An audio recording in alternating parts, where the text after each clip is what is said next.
வணக்கம் எவ்ரிவோன். இந்த வீடியோவில் நான் பார்க்க போகிறது 2014 ஆப்பிரிக்காவோட மாசாய் மாரா கேம் ரிசர்வில் ஒரு சிங்கக்கூட்டத்தில் பிறந்த 6 ஆண்குட்டிகளோட கதை தான் இது.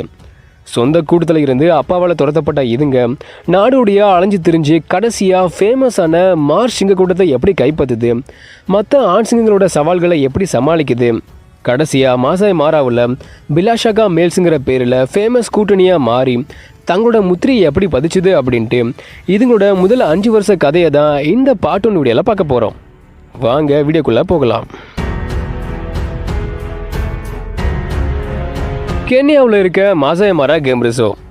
இதில் மாரா ட்ரையாங்கிளோட வடக்கு பகுதியில் ஓலோர் மோட்டோரோகி கன்சர்வென்சிக்கு உட்பட்ட பகுதியில் மோனிகோங்கிற ஒரு சிங்கக்கூட்டம் வாழுது. இந்த சிங்கக்கூட்டம் 2 லெஜெண்டரி லைன்ஸான லோல் பார்பிட் அண்ட் ஓல் பர்னாட்டிங்கிற 2 தலைமை ஆண்களால் ஆட்சி பண்ணப்படுது. 2014 இந்த கூட்டத்தில் வெவ்வேறு மாதத்தில் 6 ஆண்குட்டிகள் பிறக்குது.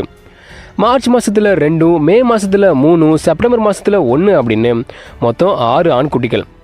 வருங்காலத்தில் மாசாய் மாராவில் பெரும்பகுதி ஆட்சி பண்ண போகிற அரசர்கள் இதுங்க தான். ஆனால் இப்போ இதுங்களை பாருங்களேன், ரொம்ப அழகாக க்யூட்டாக விளையாட்டுத்தனமாக இருக்குது. ஃப்யூச்சரில் இதுங்க லைன் கிங்காக மாறப்போகுதுன்னு சொன்னால் யார் தான் நம்புவா? அவ்வளோ ஒரு க்யூட்னஸ். இந்த சிங்கக்கூட்டத்தில் இதுங்க இருக்க போகிற காலம் ரொம்ப கம்மி தான். ஆனால் அது வரைக்கும் ரொம்ப ஜாலியாக இருந்துக்கலாம். ப்ரைடுக்குள்ளேயே இனப்பெருக்கம் செய்கிறத தடுக்கிறதுக்காகவும் தங்களோட ஜீன்களை மற்ற இடங்களுக்கு பரப்புறதுக்காகவும் 2 to 3 வயசில் தான் அப்பாவாலேயோ இல்லை தானாவோ ப்ரைடை விட்டு இளம் ஆண் சிங்கங்கள் வெளியேறியாகணும். இது நமக்கு தெரிஞ்சது தான். இந்த மாதிரி தான் இந்த 6 இளம் ஆண் சிங்கங்களும் தங்களோட 2.5 வயசில் ப்ரைடிலிருந்து வெளியேற்றப்பட்டிருக்கு. வெளியேற்றப்பட்ட 6 ஆண்களும் நாடோடி வாழ்க்கையை ஆரம்பிக்குது. 2017 தொடக்கத்தில் முசியாரா மார்ஷ் பகுதியில் இதுங்க நுழையுது. 2017 மார்ச்சில் ரைனோ ரிட்ஜ் பகுதியில் எந்த கவலையும் இல்லாமல் கூலாக ரெஸ்ட் எடுத்துகிட்டு இருக்குங்க. இப்போது எல்லாருக்கும் என்ன டவுட்னா, இதுங்களோட நெக்ஸ்ட் மூவ் என்னவாக இருக்கும்? எந்த ப்ரைடை கைப்பற்ற போகுது? இந்த டைமில் ஸ்கார்ஃபேஸுக்கும் அதோட பிரதர்ஸுக்கும் ரொம்ப வயசாகிடுச்சு. ஸோ அதுங்க ஆட்சி பண்ணுற பாரடைஸ் ப்ரைடை இதுங்க கைப்பற்ற போகுதா, இல்லை கரீபுவும் ரஃபிக்கையும் ஆட்சி பண்ணுற மார்ஷ் ப்ரைடை எடுத்துக்க போகுதா, அப்படி இல்லைன்னா லிப்ஸ்டிக்கும் பிளாக்கையும் ஆட்சி பண்ணுற டோபி பிளைன்ஸ் ப்ரைடை எடுத்துக்க போகுதா அப்படின்னு பெரிய கேள்வியாக இருந்தது. இந்த கேள்விக்கு அப்போ இருந்த ஒரே ஆன்சர் காலம் தான் பதில் சொல்லணும். ஆனால் இதுங்க அதிகமாக மார்ஷ் ப்ரைட் டெரிட்டரியில் தான் சுற்றிட்டு இருந்தது. தங்களோட டெரிட்டரியில் 6 இளமான்கள் சுற்றிட்டு இருக்கிறது கரீபுக்கும் ரஃபிக்கும் தெரிஞ்சிருந்தா கூட பெருசாக எந்த ரியாக்டும் பண்ணலை. அதுங்களை துரத்த எந்த முயற்சியும் எடுக்கலை. ஒருவேளை எண்ணிக்கை அதிகமாக இருந்ததால் பயந்துருக்கலாம். ஆனால் 3 கிச்சுவா மேல்ஸுக்கும் அந்த அளவுக்கு பொறுமை இல்லை.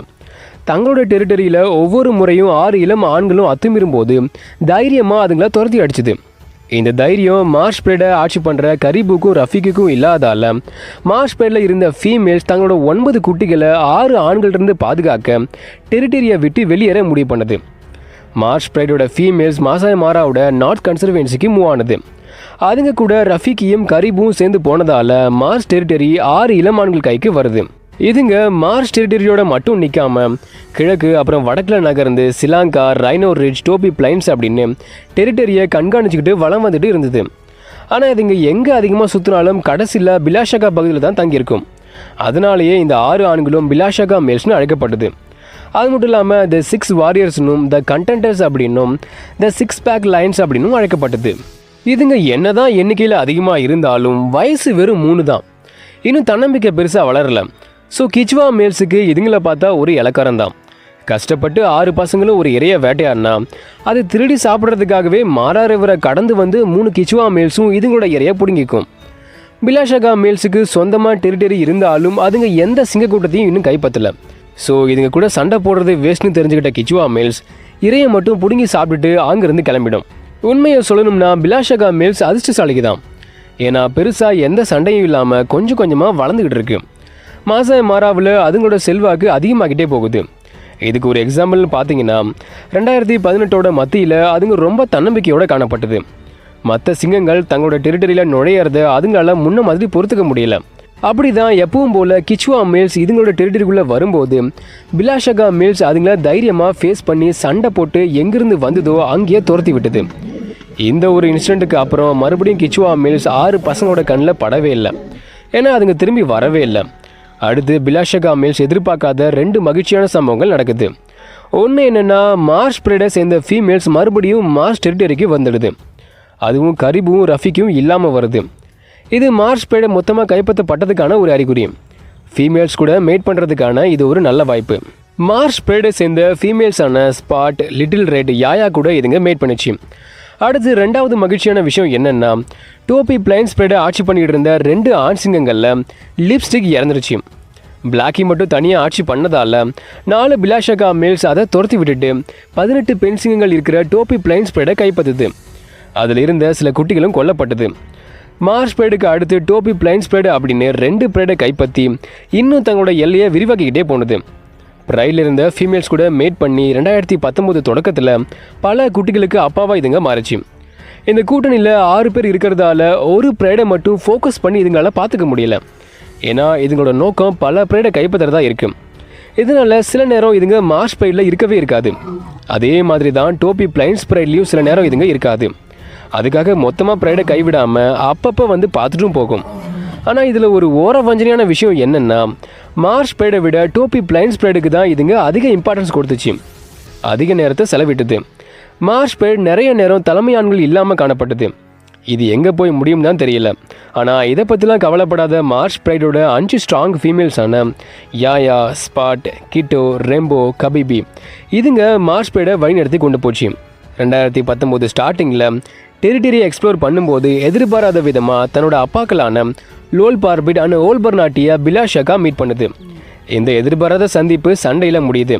பட் பெருசாக எந்த சேதமும் இல்லாமல் 2 கூட்டணியும் விளக்கிக்குது. 2019 மார்ச் பிலாஷகா மேல்ஸ் டோபி பிளைன் ஸ்ப்ரைடில் இருக்க ஃபீமேல்ஸ் கூட மேட் பண்ணிகிட்டு இருக்கு. எப்போ பார்த்தாலும் அதுங்க அங்கே மட்டும்தான் இருக்குது. மார்ஷ் ஸ்ப்ரெடை கண்டுக்கிறது இல்லை. ஒருவேளை அந்த ப்ரைடில் 18 ஃபீமேல்ஸ் இருக்கிறதால அங்கே அதிக நேரத்தை அதுங்க செலவிடலாம். இந்த நேரத்தில் 2 ஆண் சிங்கங்கள் மார்ஷ் ஸ்ப்ரெட் டெரிட்டரிக்குள்ளே நுழையுது. ஒன்று லாங் ஃபேஸ், இன்னொன்று அதோட பார்ட்னர் கோல்டுமேன். மார்ஷ் ஸ்ப்ரெட் பிலாஷகா மேல்ஸ் கண்ட்ரோலில் இருக்கிறது இதுங்களுக்கு தெரியாது. உள்ளே நுழைஞ்ச இதுங்க தனியாக இருந்த மார்ஷ் ஃபீமேலான கிட்டோவோட 3 குட்டிகளை கவனிச்சுது. அதில் ஒன்றை கோல்டுமேன் கொன்னுடுச்சு. மீதி 2 குட்டிகளை காப்பாற்ற கிட்டோவுக்கு ஒரே ஒரு வழி தான் இருக்குது. குட்டி போட்டிருக்க மற்ற மார்ஷ் ஃபீமேல்ஸான கபிபி, ரெம்போ, டாடா அதுங்களோட குட்டிகள் கூட தான் குட்டியை சேர்த்து வைக்கிறது. அதே மாதிரி பண்ணதால் கிட்டோவோட 2 குட்டிங்க பாதுகாக்கப்பட்டது. ஒரு சிங்கக்கூட்டத்தில் இருக்க பெண் சிங்கங்கள் மோஸ்ட்லி ஒரே நேரத்தில் ப்ரெக்னென்ட் ஆகி ஒரே நேரத்தில் குட்டி போடும். பிறக்கிற எல்லா குட்டிகளையும் எல்லா அம்மாக்களும் அக்கறையாக கவனிச்சுக்கும். சில நேரம் தாயை இழந்த குட்டிக்கு மற்ற அம்மாக்கள் தாய்ப்பாலும் கொடுக்கும். மற்ற பெண் சிங்கங்கள் வேட்டையாட போனாலும் குட்டிகளை பாதுகாக்க ஒரு பெண் சிங்கம் எப்போவுமே நியமிக்கப்பட்டிருக்கும். ஸோ பல அம்மாக்கள் சேர்ந்தா குட்டிகளுக்கு அது ஒரு இசர் ப்ளஸ் பாதுகாப்பு. எந்த ஆண் சிங்கத்தாலையும் எதுவும் பண்ண முடியாது. கிட்டோவோட முடிவு ரொம்ப சரியாக இருந்தது. இல்லைன்னா மீதி 2 குட்டியை அது இழந்திருக்கும். ஆனால் இனிமேல் இந்த பிரச்சனை கிடையாது. ஏன்னா சோங்கோ அங்கே வந்துருச்சு. இனி மற்ற ஆண் சிங்கங்களை அது பார்த்துக்கும். சோங்கோவா? யாரா அது சோங்கோ அப்படின்னு கேட்டிங்கன்னா 6 பிலாஷகா மேல்ஸில் அதுவும் ஒரு மெம்பர். சரி, இப்போது 6 பிலாஷகா மேல்ஸில் ஒவ்வொன்றா பார்க்கலாம். பாபா யாவ் 2014 மார்ச் மாதத்தில் பிறந்த 2 குட்டிகளில் இதுவும் ஒன்று. கூட்டத்தோட மூத்த மெம்பர், ஆதிக்க செலுத்துகிற மெம்பரும் இதுதான். முதுகில் ஒரு கட்டியும் வால் லேசாக வளைஞ்சு இருக்கும். இணைச்சேர்க்கை உட்பட எல்லா விஷயத்துலையும் ஆதிக்கம் செலுத்துறதால சுவாகிலி மொழியில் தந்தைன்னு பொருள் வர்ற பாபாயாவுன்னு பேர் சூட்டப்பட்டது. டோவா இது பாபாயாவோட பிரதர். சேம் மார்ச் மாதத்தில் பாபாயாவ் கூட பிறந்த குட்டி. முதுகில் ஒரு சின்ன கட்டியும் இடது கண்ணில் ஒரு சின்ன புள்ளியும் இருக்கும். இடது கண்ணில் புள்ளி இருக்கிறதால சுவாகிலி மொழியில் ஸ்பாட்னு பொருள் வர்ற டோவான்னு இதுக்கு பேர் வைக்கப்பட்டது. சோங்கோ மே மாதம் பிறந்த குட்டி, 3வது மூத்த உறுப்பினர். சின்ன வயசுலேயே இதோட வலது கண் பார்வை போனதால் சுவாகிலி மொழியில் பேட் ஐன்னு பொருள் வர்ற சோங்கோன்னு இதுக்கு பேர் வைக்கப்பட்டது. கிபகோயா மே மாதத்தில் சோங்கா கூட பிறந்த குட்டி. ஒரு கண் எல்லோ கலர்லேயும் இன்னொரு கண் டார்க் எல்லோ கலர்லேயும் இருக்கும். இடது காதில் ஒரு பெரிய ஓட்டையும் இருக்கும். வாயோட மேற்பகுதியில் ஒரு கோரைப்பல் இல்லாதால சுவாகிலி மொழியில் டூத்லெஸ் அப்படின்னு பொருள் வர்ற கிபகோயான்னு பேர் சூட்டப்பட்டது.